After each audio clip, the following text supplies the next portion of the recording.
Right, so this is the click event. What am I going to do? Well, the main thing we need to do is populate this list when it's clicked. For some strange reason, the way Excel executes this event is when the drop-down box is clicked, it drops the list down. Fine. When you pick something, it drops the list up, and that is treated as another click event and runs a macro again. Which means that if in this code you say, oh, change the list to this new list, they click on it, you get the list, looks great, you pick the list, and then all it does is blank it and repopulate it again. And so you never get to actually choose any item from the list. You look like you choose it and then it just goes blank again. So we need this sort of, we need to detect whether the list is coming down, going up. And what I do in order to do that, where is it? Here, right. So little hidden cell under there. It's not hidden, it's just under the combo box. Put it anywhere, but the key thing is give it a name range. Name. I called it end tag. So just pick on any cell, for example, and just type in here. As long as you click enter, it'll register that name. So what we can do is every time we run the code, times that by -1. So when we click down, populates the list, code changes to that number changes to -1.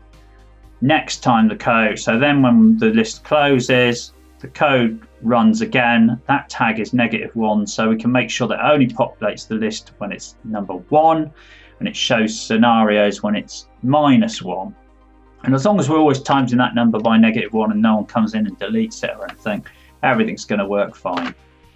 So let's put that in first. So, and the way we do that is we just say range end tags value equals 1, then do that, else we're going to do something else, and if. So that's our basic structure, and then what we're going to do is at the bottom here, we're going to say that equals itself times -1. So that way, so I'll just put list down there as a comment, just so that we see what's happening. List up, and then that is change the tag. So that way, as long as we've set our initial condition as 1, when we click down, this code will run, whatever code we put in here will run, and when it goes up, it will run, because the value will be -1, it will run that, and then that code, that little statement there will keep flipping it between 1 and -1.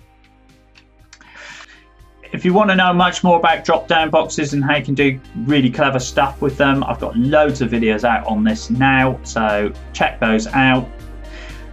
Should be links in the description. I think it's probably playlists by now set up as well. Have a look round up for Excel, and I'll see you soon.